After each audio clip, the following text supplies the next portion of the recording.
ஒரு பெண் சோஷியல் மீடியாவில் ட்ரெண்ட் ஆகிறதுக்காக அவங்க என்ன பண்ணாலும் அது தப்பாவோ ஆகிறது இல்லை. இந்த கவர்மெண்ட் அவங்க மேலே எந்த ஆக்ஷனும் எடுக்கிறது கிடையாது.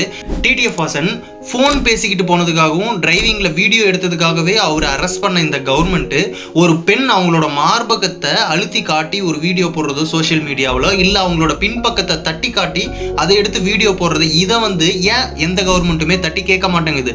இந்த சோஷியல் மீடியாவை சின்ன குழந்தைங்கலேருந்து எல்லாருமே தான் யூஸ் பண்ணிட்டு இருக்காங்க. ஒரு ஆண் அவன் வண்டி ஓட்டிட்டு இருக்கும்போது ஃபோன் பேசிக்கிட்டு இருக்கான், இது அவர் ஒரு இன்ஃப்ளூயன்ஸாக இருக்காரு, அவர் இந்த மாதிரி தப்பு பண்ணால் இது பாதிக்கப்படும் அப்படின்னு சொல்லி கவர்மெண்ட் அவர் மேலே கேஸ் போடும்போது ஒரு பெண் இந்த மாதிரி பண்ணுறதுல அது அவங்களுக்கு தப்பாக தெரியலையா?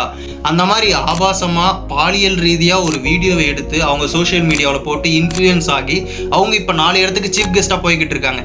இதை பார்த்துட்டு இருக்க டீனேஜ் யங்ஸ்டர்ஸ் அவங்கள மாதிரி ஆகணும்னு தான் நினைப்பாங்க.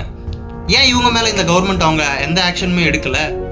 ஏன் இதை தட்டி கேட்கறதுக்கு யாருமே இல்லை? இப்போ அந்த உமன் பண்ண மாதிரி ஒரு பையன் அவனோட பேண்ட்டை கலட்டியோ இல்லை அது ஏதாவது ஒரு ஆபாசமாக ஒரு வீடியோ எடுத்து போட்டிருந்தாங்க அப்படின்னா அவர் மேலே கேஸை போட்டு உள்ள தள்ளியிருப்பாங்க. இதை ஏன் ஒரு பெண் பண்ணால் அவங்க மேலே கேஸ் போடலை? எந்த ஒரு ஆக்ஷனுமே எடுக்கலையே.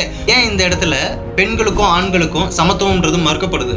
இந்த இடத்துல பொண்ணோ பையனோ இந்த மாதிரி வீடியோ போட்டால் அது தப்பு தான், அது யாராக இருந்தாலும் அது ஆக்ஷன் எடுத்திருக்கணும். ஆனால் ஏன் இதை யாருமே தட்டி கேட்கல?